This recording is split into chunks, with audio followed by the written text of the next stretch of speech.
Hello, hello, collective. Ako po ito, si James from James Tarot PH. This is a message for your timeless reading. Kaya kung kailan mo to makita, ito yung perfect time para malaman nyo po ang mensahe mula sa iyong spirit guide. Okay? So maupo ka na, pag-usapan natin ito. Buksan mo ang iyong isip at puso para sa mensaheng para sa'yo. Okay? So while I shuffle the card, I want you to close your eyes and make a wish. Okay?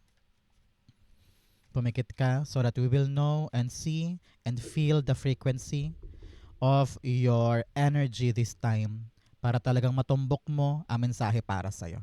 Okay? Your energy cards for today, meron kang the Seven of Cups. What's coming in? The Temperance card. Beautiful. And you also have the Four of Cups. Beautiful, beautiful, beautiful. At the bottom of your deck, meron po kayong the Star card. Wow! Napakaswerte mo today, collective. This is all about you persuading, getting, acknowledging yung mga dinasal mo. Okay? Matagal ka naghahanap ng paraan kung kailan mo masusungkit or matutumbok or makukuha yung hinahangad mo na goal. Ano? Many of you are still trying. Yung iba parang halos wala ng pag-asa. Ayaw nang sumubok. Ayaw nang mag-try ulit dahil nga parang feeling mo ang tagal-tagal naman, ang hirap-hirap naman. Pero pangarap ko to eh. Gusto ko to eh. Bakit parang ang hirap abutin? Ngayong araw na ito, pinapayuhan ka collective ng iyong spirit guide na patuloy mong kapitan, patuloy mong habulin, at patuloy kang manalig at magkaroon ng pag-asa dyan sa goal mo na yan. Okay? Hindi naman daw papasok sa isip mo yan ng walang dahilan. Hindi mo naman daw yan poporsigaduhin noon kung walang rason, di ba? Sabi dito, ang pumipigil sa atin para maabot natin ang ating pangarap ay ang ating mismong sarili. So now, with the star card here, kitang-kita ko yung pag-angat mo eh. Kung nanggaling ka collective sa medyo hindi magandang kalusugan o nag-struggle ka sa buhay ito nakaraang linggo o nakaraang buwan, baka mamaya may struggle ka sa money or sa health nga o kaya sa trabaho, sabi dito, ito'y malaking garantiya sa'yo na magiging mabuti na ang lahat. Okay na ang health, okay na ang kaperahan, o okay na rin ang buhay. Umaangat ka na. At yun ang iyong kapitan ngayon. Okay? In your current energy, meron kang the Seven of Cups. Sabi dito ng iyong Spirit Guides Collective ay marami kang mga pangarap, marami kang gustong gawin sa buhay, no? Halimbawa, makabili ng bahay, magkaanak, or makagraduate si Bunso sa college nang wala ng utang, makabayad kay kumpare, or makalipat sa ibang bansa, makalipat sa permanenteng bahay. Marami kang gustong dalhin na pangarap sa iyong reality. And at some point, ramdam ko dito na parang nakakapagod na. Ang tagal ko tong gustong gawin, ang tagal ko tong gustong tuparin, pero bakit wala pa din? Bakit ang tagal-tagal? Your spirit guides are telling you, may pag-asa, may darating, may makukuha ka eh. So I want you na gantuhin mo ang kamay mo and close your eyes and tell God, God, I'm ready to receive my blessing. I'm ready to effort to go forward para sa mga bagay na kinakailangan para makuha ko yung blessing ko. Na-visualize mo na yan sa fantasy mo, di ba? Na-visualize mo na ito po God yung gusto ko. Ito po God yung hinahangad ko. Pero bakit ang hirap-hirap kunin? Samantalang yung ibang tao na kasing sipag ko din, pero bakit sila ang bilis-bilis nilang nakukuha yung kanila? Ano pa ba yung dapat kong gawin para makuha ito? Ramdam ko dito collective yung confusion in your part. Naguguluhan ka, nahihirapan ka. Nagtatanong ka kung kanan ba o kaliwa, ganto ba o ganoon. Hindi mo na alam ang gagawin. Sabi dito ng iyong spirit guides, kumalma ka muna. Sabi, Bigyan mo muna ng chance si God na lutuin yung proseso, ihanda yung daan para lakarin mo. Pero ngayon, pinapayuhan ka na kung ano man dito ang pangarap mo, meron ka bang effort na ginagawa para siya'y maganap? Halimbawa, hanapin mo daw muna kung alin ba dito ang praktikal, alin ba dito ang kayang-kaya kong gawin muna sa ngayon. At doon ka daw magsimula. Okay? Partneran natin to ng life cards. Holy Spirit, Spirit Guides, ibigay mo sa akin ang life card for 7 of Cups para sa ating collective reading for today. You have fear. Yes, may takot ka daw. I realized that I am testing my resolve to live in the energy of love. Sabi dito, alamin mo sa puso mo, collective, alin ba dito ang malapit sa puso ko at kayang-kaya kong gawin ngayon? Na kahit nakapikit ako, kahit hindi ako ready, kapag sinimulan ko, alam ko kaya ko. So, paunti-unti, to pa rin natin yung mga nasa vision natin, yung nasa isip natin na balak nating makuha sa ating realidad. At ang humaharang daw, kaya ka confused, kaya ka hirap na hirap mag-decide, it's because takot ka. Takot kang humakbang, maaaring takot kang mag-fail, takot ka dahil maraming pressure sa paligid, maraming mga mata ang nakatingin, and bawat kibot mo, bawat galaw mo pinupuna, kaya lalo kang natatakot na sumubok. Sabi dito, pagkatiwalaan mo ang iyong sarili. Ikaw ang tanging tao o tanging individual na makakakuha ng specific and unique blessing na ito dahil tailor-made ito para sa'yo. Okay? So, ang ganda-ganda, di ba? Ang ganda-ganda ng pangarap mo, ang ganda-ganda ng gusto mong abutin. Bakit ka natatakot? Bakit ka umaatras?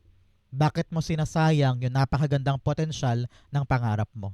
Dinasal mo to, hiniling mo to, pinag-pray mo to, di ba? So, ngayon ang panahon para buwagin collective ang mga takot mo. Okay?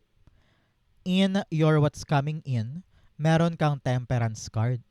Sabi dito collective, ngayon time na ito after watching this video, kailangan mong magkaroon ng mahabang pasensya pagdating sa iyong mga gustong gawin. Okay? Pinapayuhan ka din na the right timing ay ngayon na. Okay? Panahon to para mag-exert ka ng effort. Mag-exert ka ng pawis, pagod, lakas para mabuo na yung dapat mabuo. No? Nakikita ko na tinatawag ka na makipagkompromiso ka. Kapag kailangan mo tong ibigay, sige ibigay mo. Kung kaya, ibigay eh. Para lang makuha mo yung pangarap mo. Panahon to para mag-adjust, para maging flexible, para ipakita mo na handa mong tulayan kahit ano makamit lamang ito. Okay? Archangel Michael is here in your center, in your core, telling you na, huy, protektado ka, huy, guided ka, huy, lahat ng bagay ay ina-align sa'yo sa tamang oras. Kaya alam ko na kulang ka na rin sa pasensya, kulang ka na sa pagtitiis, no? Kasi naman, ang dami mo nang kinaya before, ang dami mo nang ginawa before. Pero ngayon, sabi, kailangan nating i-cultivate, kailangan nating gawin ito ng tahimik, payapa, na may malalim na pangunawa dahil ibibigay din sa'yo to. Okay? Kailangan lang daw nating kompletuhin. I don't know why. I heard, sabi ng yung spirit guides, kompletuhin na kasi. Meron ka daw dapat tapusin. Meron ka daw dapat makompletong bagay para ito'y matapos na. You're in the middle of creation of something eh. Meron kang kine-create, meron kang nilalakad, meron kang pinaghihirapan ngayon, no? Na isang bagay. And your spirit guides are telling you, push pa, tuloy mo lang yan. Kasi nakikita na ng spirit guides mo na malapit ka na. Both cards are transmuting water sa dalawang magkaibang pwesto, di ba? Itong star card, nililipat niya yung tubig mula sa ilog patungo doon sa lupa. Ito naman, nililipat niya yung isang tubig mula doon sa kabilang chalice, di ba? So ano ibig sabihin no? Ano ibig sabihin nito? Sinasabi niya na yung proseso mo ng pagkasalin from one thing to the other ay kailangan talagang daanan para matapos yung proseso. Hanggat hindi mo ginagawa yung kaukulang effort mula sa'yo, may hirapan daw tumulay may hirapan daw gumalaw. So ang sabi sa'yo dito, collective, time for you to put your hands at work. To really be hands-on. Mag-focus, gumalaw, kumilos. Para magkaroon talaga ito ng magandang bunga. Tingnan mo naman, from pangarap to pagkilos to appear. Dadating yung bunga. So, napakaganda ng proseso sa'yo. From pangarap to pag-iisip sa dasal and then kilos hanggang sa dumating siya. Kaya mo makukuha mo. At itong sign na to ay napakalaking garantiya para sa'yo na yes, a-arrive. Siguro, meron kang tanong, darating po ba? Makukuha ko po ba? Yes. Ang sagot, yes. Okay? So, kumapit ka doon. Bigyan kita ng healing cards this time for your life challenges. Ano ang dapat gawin ng mga mahal kong collective sa oras na ito? Life lesson again. Wow. Sabi dito, sa dinami-dami ng pinagdaanan mo, sa dinami-dami ng proseso, pagkatapa, pananalig, pangangarap, at talagang pagkilos, ano daw ba, collective, yung mga natutunan mo from your past? Ano ba yung mga pagkakamali mo noon na dapat talaga natuto ka ngayon para hindi mo na ulit maulit? Okay? Pinapayuhan ka, collective, na magbalik tanaw sa past mo. Tingnan mo kung ano yung mga pinagdaanan mo, saan ka nagkamali, saan ka talagang nag-improve, ano ba yung mga dapat mong iwasan, ano yung mga red flags. Naku, dapat lagi mo inaalala yung mga red flags from your mistakes in the past para ngayon, kung ano man tong tatrabahuhin mo ay hindi na ulit maulit yung nangyari before. Life lessons. Archangel Michael is asking you na matuto tayo sa ating pinagdaanan para maging hasado na tayo, no? Talagang matalas na ang ating pakiramdam, ang ating understanding, ang ating skills. Para pag ito, magkaroon talaga ng magandang bunga. Example, dati nangarap kang maging singer, pero dati mataas ang ego mo, ang pride mo, natalo ka, naligwak ka. Pero ngayon, sa present time mo, gusto mo ulit mag-try, susubok ka ulit na maging singer. So, ano ang natutunan mo sa past? Na bawal ma-ego, bawal ma-pride, dapat mag-practice, dapat humble lang, dapat masipag. So, yung mga lesson na yun, dalhin natin dito. And this time around, panalo ka na. Okay? Importante yan. In the area of your fortune, meron kang the Four of Cups. Congrats collective. Ngayon pa lang binabati na kita.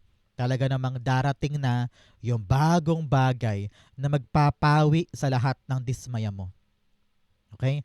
Darating na yung bagong opportunity na kaloob sa'yo ni God ha. Hindi ito basta-basta biyaya lamang. Ito ay talagang nakadestined for you. Parte ito ng bagay na dinasal mo. Hiniling mo ito, pinag-pray mo, at ibinigay sa'yo.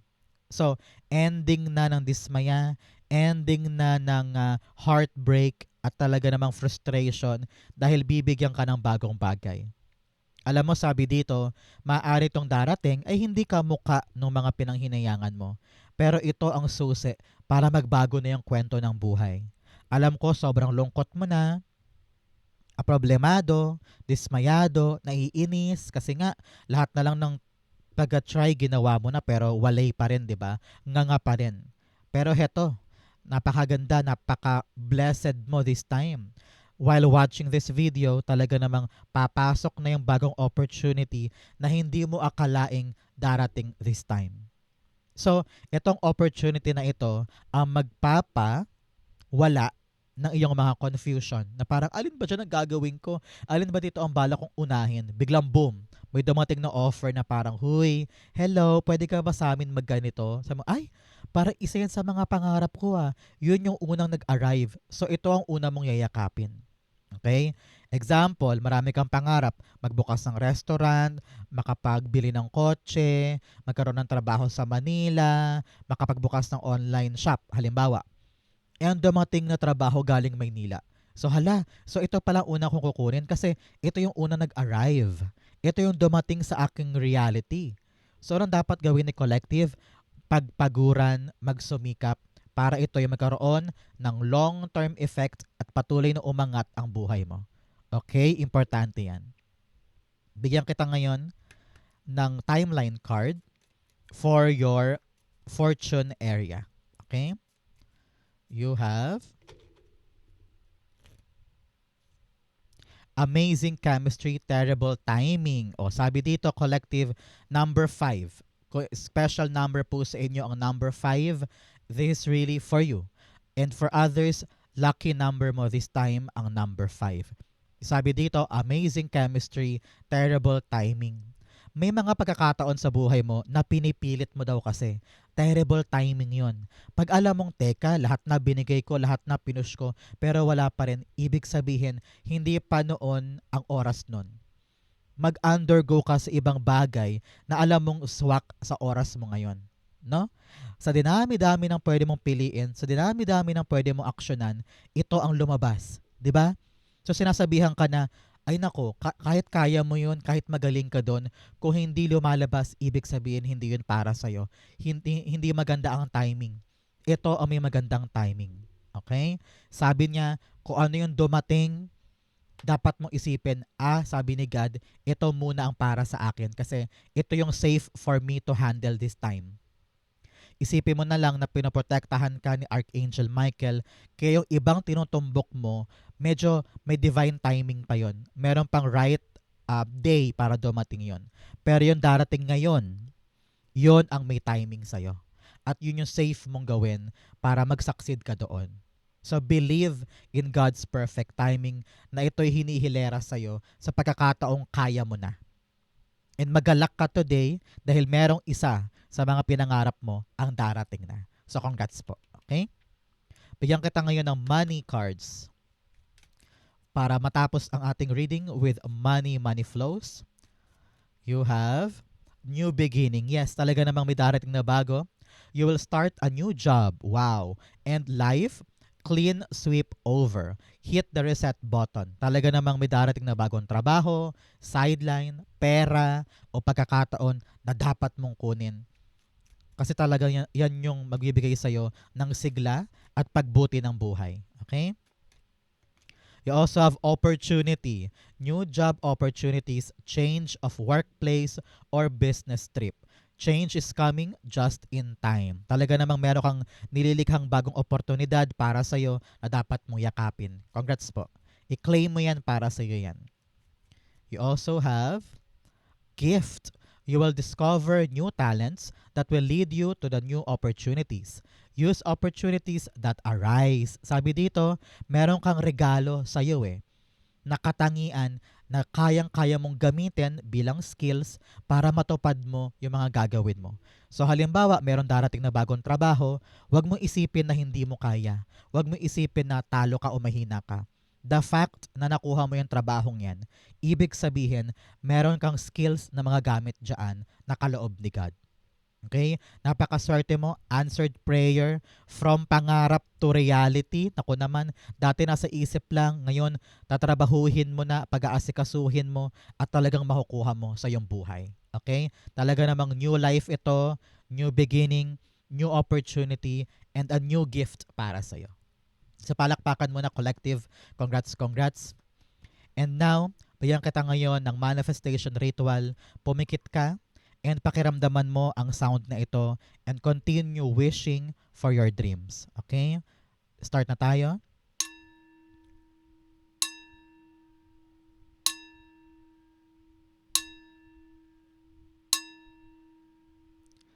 Thank you, Holy Spirit, Spirit Guides, for the wonderful reading para sa aking collective.